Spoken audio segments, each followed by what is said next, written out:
The key question is going to be, and we don't really know enough because we still can't get into Gaza and we've not been able to get into Gaza for 2 years. We don't know how weakened Hamas is. It's obviously massively weakened in a military sense, but it's standing by the fact that this deal does allow it to carry on as an organisation. And so far as we know, it's the only organisation that is able to try and win back the hearts and minds, organised enough to win back the hearts and minds of Gazans. And the PA, Mahmoud Abbas's organisation, doesn't have any power in Gaza. It hasn't since it was thrown out of there in 2007. So what is required by these world leaders is to put in place very quickly a security force, and a number of countries have offered their troops from France to all the way to Indonesia, but there's no sign of that yet being put together, but it has to get there very quickly.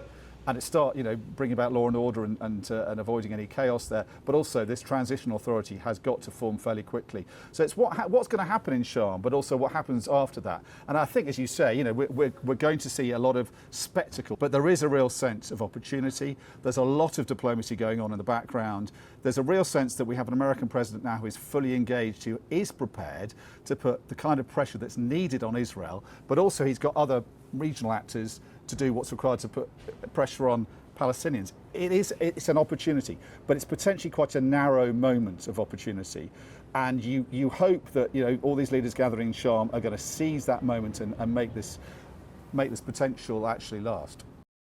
Yeah, so quite a few people have asked me today, do I think that Donald Trump is going to lose interest after tomorrow? I mean, we know he has a short attention span.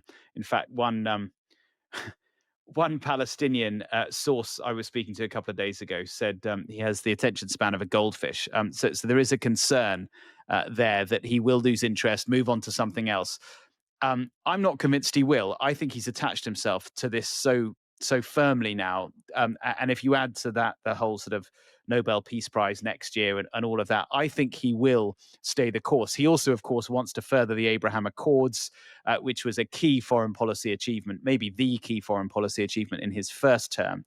He's not going to be able to do that unless he can keep this on track.